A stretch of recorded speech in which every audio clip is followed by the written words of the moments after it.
Moi aussi je t'aime, Brandeis. Oh non. Refais ta vie sans moi, même s'il te plaît. Genre... Pas si rares sont les jeux qui m'ont fait pleurer, mais rares sont ceux qui ont été immortalisés en live. Je lançais The Wrestling Club le 12 février 2021. Ne sachant quasiment rien sur le jeu, mis à part que beaucoup de gens le recommandaient. Moins de 10 jours plus tard, le jeu me cueillait violemment. Bam, coup de couteau dans le dos, bim bam boum, suite pliée sur la 3e corde. Comment ça, j'en fais des caisses? Deconstructim, le studio qui a créé The Wrestling Club, fait partie de ces studios indés qui sait se renouveler tout en gardant une ligne édito. Ça me fait penser à Supergiant Games qui avec Hades ont explosé et qui n'est que la synthèse d'années de travail avec toujours les mêmes personnes. Des studios qui décantent lentement mais pour nous donner le meilleur dès le même. Même si ce serait un rêve de sortir une vidéo sur Supergiant Games, les petits bébous, intéressons-nous à d'autres petits bébous plus modestes avec les jeux du studio de Deconstructim. Comment ils arrivent à faire des pixels d'émotion.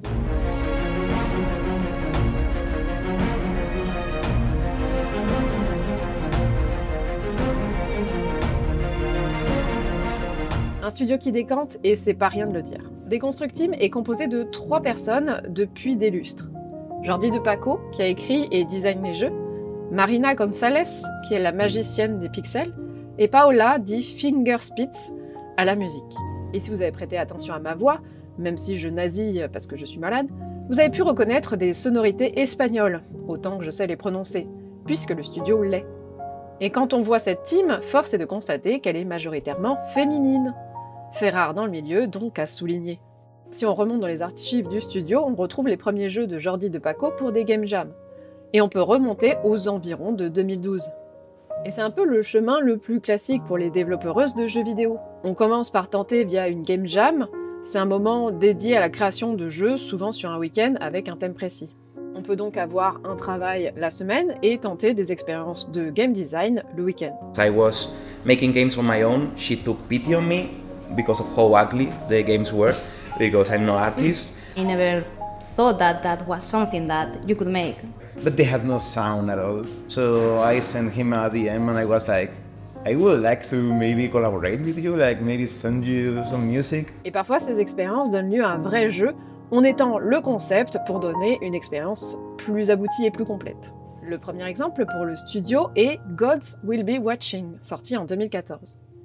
Une première version a été faite pour la Ludum Dare 26, une des game jams les plus connues, pour ensuite devenir un jeu à part entière. Dans God Will Be Watching, il y a déjà cette patte si caractéristique du studio. Des personnages variés dans un joli pixel art. Un univers riche et étendu, bien plus grand que le simple cadre du jeu.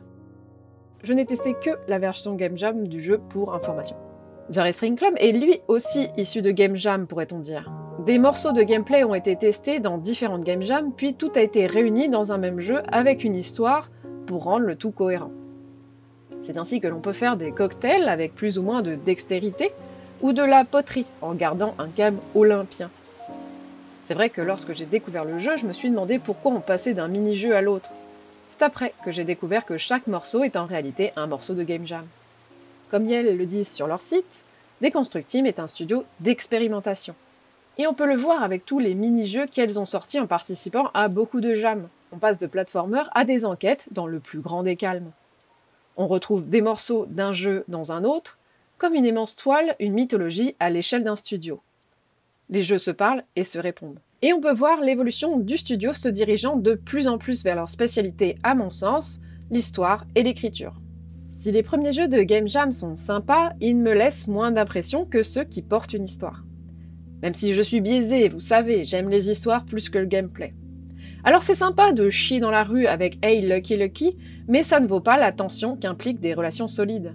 Et elles ont commencé à tester du narratif avec Ages of Irvine, un jeu pas spécialement drôle où l'on incarne un tueur à gages chargé de faire parler des gens, avec tous les moyens que l'on souhaite.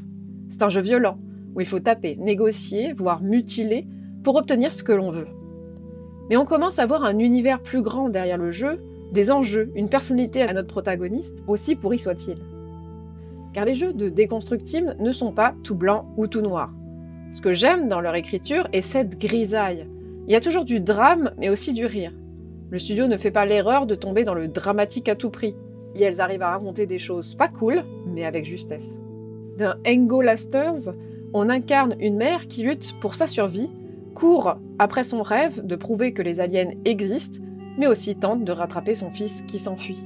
Rien de drôle, et pourtant on sent avec le ton, les phrases utilisées, que c'est réaliste. Le studio nous laisse d'ailleurs toujours le choix des réponses. Car c'est une force du studio, savoir gérer et laisser le choix aux joueuses. La plupart des jeux du studio, et à partir d'un certain moment, se basent sur le choix, donc des jeux à run.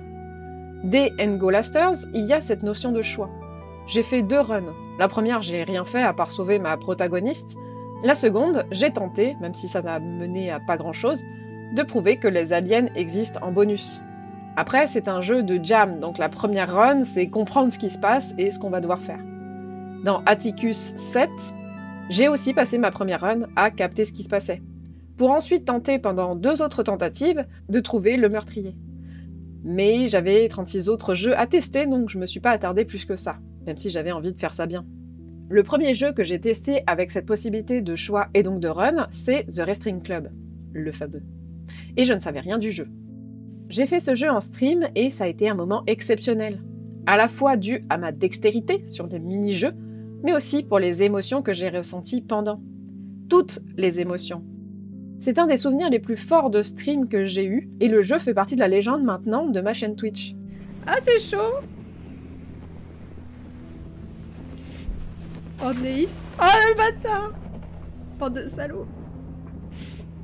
Ah, vous êtes des salauds! Ah, les devs, je vous déteste. Sans vous spoiler, j'ai trouvé qu'on s'attachait aux personnages et à la relation de 2 d'entre elles. Et pourtant, ce n'est pas forcé ou misérabiliste. On ne nous force pas à les aimer, et elles sont juste là, devant nous, et nous voyons leur vie défiler. On s'attache et on s'emprisonne, on a peur pour certains, et puis, à la fin, on prend cher alors que le jeu commence par la fin, donc on sait ce qui arrive. La fameuse ironie dramatique. Le fait de savoir en avance ce qui va se passer est l'une des meilleures écritures à mon sens. J'ai adoré ce canevas d'émotions proposé par le jeu. J'ai même ressenti de la gêne, car l'un des protagonistes parle frontalement de sexe et je ne m'y attendais pas. Ce qui est d'ailleurs un peu too much dans leur dernier titre, Cosmic Wheel Sisterhood. Puis on m'a conseillé de faire Behind Every Great One, qui est un jeu très court mais très fort. On incarne une femme d'artiste, femme au foyer, et qui doit supporter son entourage. Le gameplay est on ne peut plus simple. On doit choisir de faire 3 tâches par jour, mais il y a bien plus de tâches que prévu, et donc on ne peut pas tout faire en une journée. Il faut jongler entre la vaisselle, nettoyer les chiottes, arroser les plantes, fumer pour se détendre. Et on nous fera remarquer quand une tâche n'est pas faite. C'est super ça. Notre santé mentale est fragile et l'on va se cacher pour pleurer, pendant que notre sac à merde de mari n'en branle pas une. Enfin si, ça tub, car tous les soirs, il veut baiser et insiste. Ce jeu est brillant, car il est bien trop réaliste. Il me fait ressentir une rage assez forte à chaque fois que je le lance. Découvert en stream aussi, j'ai fait plusieurs runs pour voir tous les cas de figure comment sauver notre héroïne de là, de ce vieux cercle vicieux qu'est sa vie. Et c'est avec ce jeu qui ne paye pas de mine que l'on peut remarquer la puissance d'écriture du studio, mais aussi cette capacité à synthétiser un propos et un concept. On peut retrouver cette même capacité de concept et de propos avec 11h45 Vivid Life, que je ne recommande pas à tout le monde, car le propos est dur. Nous incarnons une jeune fille qui pense que son squelette ne lui appartient pas et va se mutiler pour comprendre. Le jeu parle donc de mutilation, mais aussi de violence physique, de PTSD et de santé mentale. Un jeu qui peut être perturbant et même haineux en son conscient puisqu'il le nomme Short Weird Story à la fin, donc petite histoire chelou. Par contre, leur jeu suivant, Eternal Home Floristry, continue dans cette veine de jeu court mais intense, dont l'univers dépasse le cadre du jeu lui-même et qui est jouable par tout le monde. Nous suivons Gordon, un tueur à gages blessé, qui se planque chez Sébastien, un vieux fleuriste. Nous allons composer des bouquets pour influer sur les événements. Ce jeu nous offre un huis clos qui s'ouvre sur l'univers et l'histoire qui se déroule grâce au dialogue et à nos choix, car en fonction de nos bouquets, tout ne se termine pas de la même manière. Dans ce jeu, on peut remarquer une autre marque de fabrique du studio. La plupart des personnages sont LGBT. Dans Eternal Home Floristry, tous les personnages visibles seront gays. Dans Detrés al Cuarto, idem, les personnages ont l'air gays. Dans The Wrestling Club, le couple principal est gay lui aussi. Et l'apothéose se trouve dans Cosmic Wheel Sisterhood, où 99,8% des personnages sont lesbiens ou bi-pan, et il n'y a que des meufs, sauf le Behemoth. Et encore, je crois qu'en anglais, le Behemoth est féminin. Nous avons même une très jolie représentation de personnages transgenres. Il y a un personnage hétéro, et c'est presque une surprise quand on l'apprend. Cosmic Wheel retourne la norme d'attirance sexuelle et romantique. La norme devient leur norme. Ça me gêne un peu de le dire, mais il se trouve que je suis amoureuse d'un mortel. Ah mais c'est génial. Oh, une personne hétéro. Attention, c'est rare. Une personne quoi? Bah franchement, dans ce jeu, ouais, c'est un peu en mode... Oh, attendez, je sors la loupe. Cette surreprésentation de personnes LGBT peut surprendre, mais dans ce monde qui invisibilise toutes ces personnes, c'est très important de montrer que ça ne change rien à l'écriture de thèmes universaux et complexes de l'être humain. Et c'est jouissif d'avoir un jeu où l'on se sent à la maison. Étant moi-même hors de l'hétéronormativité, des jeux où beaucoup de personnages nous ressemblent peuvent faire du bien. C'est facile. On se sent à l'abri, après avoir passé toute sa vie dans la marge, on est enfin dans le club. On n'est plus le quota, on existe, on vit. Ces jeux ressemblent à ma communauté de gens hors des cases, qui se pensent tous un peu à l'écart et étranges. Ce sont des jeux importants pour ceux qui se retrouvent dans ces personnages, mais aussi pour les autres, pour découvrir d'autres façons de vivre. Découvrir qu'en réalité, nous ne sommes pas étranges, nous vivons tous de la même chose, les mêmes galères, les mêmes joies. Des jeux importants en ce moment où il faut de la représentativité pour pallier ces années de normes fermées. Sans oublier de s'ouvrir à nouveau après pour ne pas créer le même schéma que l'on veut dénoncer. Être hétéro, ce n'est pas un problème. Vouloir qu'il n'y ait que ça comme possibilité, ça oui. Il faut de tout pour faire un monde, comme on dit. La norme doit devenir leur norme et ne pas reproduire les injustices passées. C'est incroyable, Fortuna, merci beaucoup. C'est trop beau, c'est trop mignon en vrai. Mais ce studio peut se le permettre, car c'est un petit studio à échelle humaine, parlant des thèmes qui sont proches des auteurices, je suppose. Des personnes politiquement ouvertes et curieuses de la différence. The three of us, we live together and we are in a polyamorous relationship, changing our views on identity, happiness, relationships, everything, and eventually we came really close while developing. Inevitably, the themes grow in your head and become part of you and your identity. I mean, the Cosmic Wheel Sisterhood is transforming us too in many ways. Devolver a édité plusieurs des jeux du studio, et cet éditeur est plutôt connu et reconnu pour avoir un catalogue plutôt différent et intéressant de jeux qui tentent des choses. Avec un tel support, on peut espérer que le studio travaille dans de bonnes conditions pour nous permettre de vivre des expériences enrichissantes. Par exemple, sortir un jeu qui semble être basé sur l'ésotérisme et nous faire vivre une campagne politique. Dans Cosmic Wheel, nous retrouvons une sorte de synthèse de leurs jeux précédents. Les cartes sont un bon moyen de montrer que tous les jeux du studio cohabitent dans un immense univers qu'elles ont créé. On peut retrouver le personnage du barman, protagoniste de The Wrestling Club, le fleuriste, qui n'est autre que Sébastien de Eternal Homes Floristry, mais aussi cet étrange personnage qui nous vient de Dear Substance of Kind, un jeu extrêmement étrange où l'on est une entité appelée le forgeron et qui récolte des âmes, je suppose, ou exauce des vœux en échange de morceaux de corps d'autres personnes. Un univers sombre, un monde désolé, une quête étrange. J'ai adoré grâce à son ambiance et cette étrangeté qui s'en dégage. Et pourtant, le jeu est très court et cryptique. On retrouve aussi des autoréférences dans The Bookshelf Limbo et des annonces ou des choses qui se retrouveront ensuite dans Cosmic Wheel. Le studio a réellement envie que tous leurs jeux soient dans le même univers et se parlent. J'aime beaucoup cette philosophie. Je n'ai pas encore parlé d'une patte qui fait le studio et c'est sa forme. On a parlé du fond avec l'écriture délicate et nuancée de Jordi de Paco, mais que dire de la beauté des pixels de Marina González? On peut voir son pixel art se bonifier avec le temps. On a des pixels magnifiques comme dans Dear Substance of Kind ou des Tres al Cuarto, sans compter The Wrestling Club ou Cosmic Wheel. Il y a aussi des jeux qui sortent de cette esthétique avec The Bookshelf Limbo, qui a choisi d'être designé comme une illustration plus classique, ou ESA Calendar Photoshop 2023, qui sort complètement de ce que le studio a l'habitude de nous présenter. Et que dire des musiques de Fingerspit? J'ai essayé de vous donner un aperçu avec le fond sonore de cette vidéo, mais je vous encourage vivement à découvrir la richesse de ces morceaux. Chaque jeu a son ambiance, même si tout est lié grâce à la musique, qui garde une empreinte très reconnaissable. C'est comme du Darren Korb, quand on entend du Fingerspit, on reconnaît l'artiste. Je n'avais jamais réellement fait l'exercice de regarder tous les jeux d'un studio les uns après les autres, sauf Supergiant Games évidemment, où en live j'avais joué aux 4 jeux du studio. C'est super intéressant de retracer l'évolution et la maturité de personnes créatives. Ça me fait le même effet de fierté que quand je vois mes évolutions personnelles.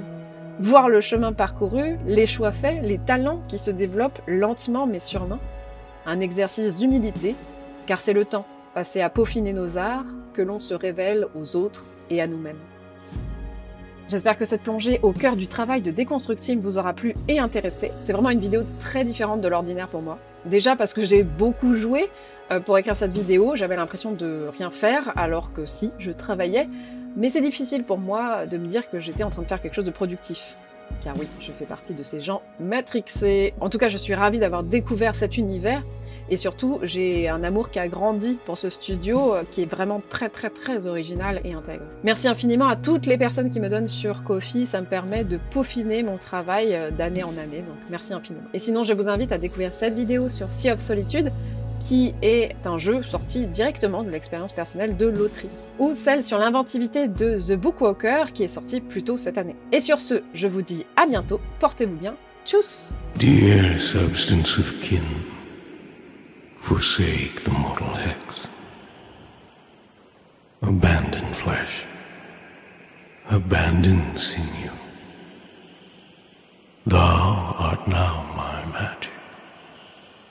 Thou art no more sin. Et parfois, ces expériences donnent lieu à un vrai jeu par la suite, puisqu'on étend un concept pour, je ne sais pas. Et elles ont commencé à tester du narratif avec Ages of